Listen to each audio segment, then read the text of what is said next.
Bonjour et bienvenue dans cette 4e journée de championnat de foot de billes. Nous sommes heureux de vous retrouver pour une nouvelle journée de rude compétition. Petit rappel du classement, nous retrouvons les Arlequins invaincus avec leurs 2 points d'avance sur les Iguanes et 5 points d'avance sur les 3e. Est-ce que leurs adversaires d'aujourd'hui vont réussir à les arrêter ou vont-ils continuer sur leur lancée? Au milieu de classement, la bataille est rude. 5 équipes sont ex-aequo et les matchs d'aujourd'hui vont sûrement venir chambouler tout ça. C'est l'occasion rêvée pour se démarquer des autres. Et enfin, en bas de classement, nous retrouvons les Zébrés. Eux aussi toujours invaincus mais sur une série de matchs nuls. Nous avons réussi à avoir quelques mots de la part de leur coach José, qui nous dit qu'il était confiant sur les capacités individuelles de ses joueurs mais que la cohésion de groupe n'était pas au rendez-vous sur ce début de championnat, et que les joueurs allaient devoir trouver leur marque le plus rapidement possible. C'est ce que nous leur souhaitons en tout cas. Autre équipe que l'on retrouve en bas de tableau, les Waves avec l'attaque la plus faible du championnat et leurs 2 buts marqués. Et enfin, les derniers, les Yeti, 3 défaites d'affilée, 0 points, et ils viennent de prendre 6-2 contre les Poissons, on espère que ça n'a pas trop affecté leur morale. Passons aux rencontres de cette 4e journée. Les Parottes iront affronter les Arlequins. Est-ce qu'ils auront les épaules pour battre cette équipe? Ce sera un petit exploit pour eux. Ensuite, nous aurons un match du bas de classement, Wave contre les Zébrés. Aucune des deux équipes n'a réussi à gagner, et ce match pourrait bien être l'occasion pour l'une ou l'autre d'aller chercher 3 points et se gonfler le moral. Après cela, les Poissons iront affronter les Iguanes, l'opportunité pour eux de les égaliser au nombre de points.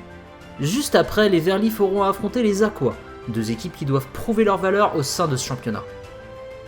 Pour clôturer cette journée, nous aurons les Lavas contre les Yeti. Les Lavas viennent de marquer leur tout premier but. Était-ce un coup de chance ou alors un vrai envol de cette équipe? En tout cas, nous avons réussi à avoir le coach Yeti en interview et voici ses paroles d'avant-match. Des paroles qui vont sûrement remonter le moral de ses joueurs. Et nous allons pouvoir commencer tout de suite avec la première rencontre, Parottes contre Arlequins. On connaît maintenant la défense des Arlequins infaillible. Est-ce que les Parottes vont réussir à la percer? Début de la première mi-temps. Aucune frappe n'est cadrée. Et Sweet qui s'approche du cadre ensemble, mais Sweet vient pousser Ara dans les buts, très grosse erreur du joueur Arlequin, ouverture du score pour les Parottes. Oh là là, le coach Lutti est fou de rage sur le banc, Sweet doit s'en vouloir. Coup dur pour les Arlequins dans cette première période qui encaissent leur premier but du championnat. Néanmoins le match n'est pas fini et l'écart reste faible.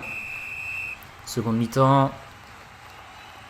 Ara vient heurter le poteau mais ça ne rentre pas, aucun Arlequin ne vient inquiéter les cages et c'est Jaco qui se glisse dans les filets et vient porter le coup de grâce contre les Arlequins. Leur série de victoires est donc finie et Parottes l'emporte avec un peu de chance en première période mais bien encadré en seconde. C'est très bien joué de leur part, 2-0, Parottes contre Arlequins.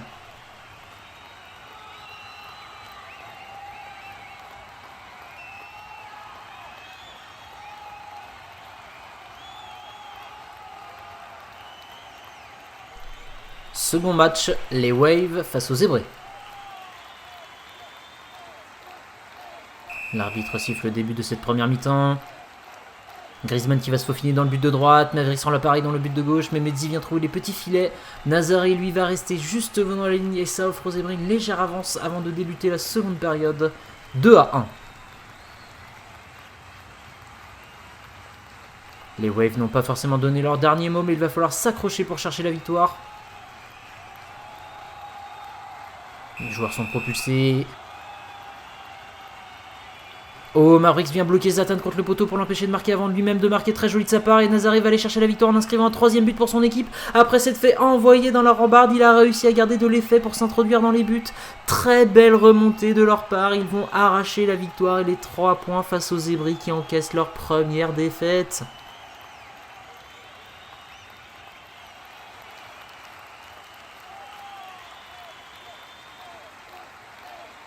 Troisième match, Iguane contre Poisson.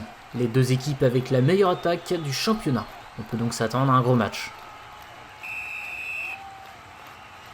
Les 2 attaquants Flaméo et Laser qui se percutent. Flaméo va être propulsé suite à ce choc. Reptar va être le seul à se rapprocher d'un but mais ce n'est pas cadré. Il va finir dans la rambarde et même finir sa course hors du terrain. C'est un score nul pour cette première période. Les bousculades en milieu de terrain ont gêné les attaquants et personne n'a pu marquer.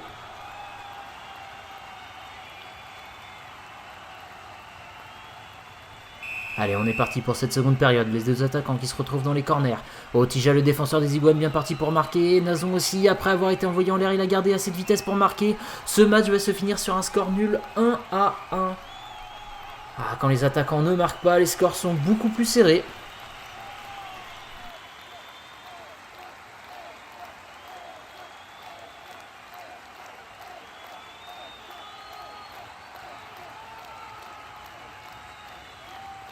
Avant-dernier match de cette journée, l'équipe Verlif face aux Aqua.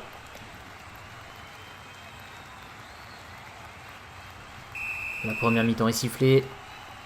Les Aqua qui sont un peu plus rapides pour arriver sur le terrain, est-ce que ça va payer? Et non, pas vraiment, car même si aucun attaquant ne va marquer, c'est Lime qui va aller chercher l'ouverture du score et son 4e but au total dans cette compétition.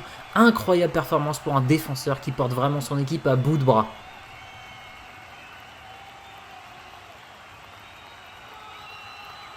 Petit écart tout à fait rattrapable en seconde période pour les Aqua. Vont-ils y parvenir?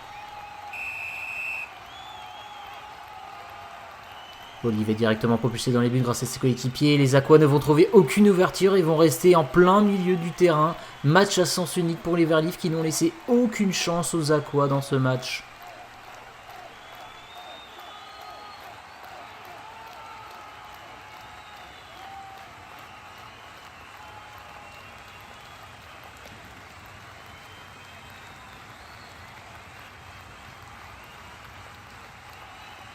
Et pour finir, voici le match Yeti contre Lava. Est-ce que la dernière victoire des Lava vont les avoir galvanisés ou l'équipe des Yeti va enfin chercher ses premiers points? Cratère des Lava propulsé dans les airs et hors du terrain. De Yeti dans les corners et Fusion qui vient frapper le poteau. Ce n'est pas passé à grand chose, mais on en restera là pour la première période, 0-0.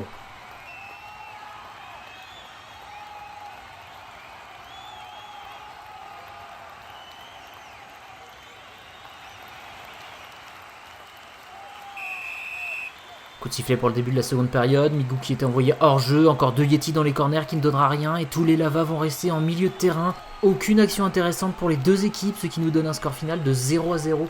Les Yeti vont donc récupérer leur premier point de ce championnat.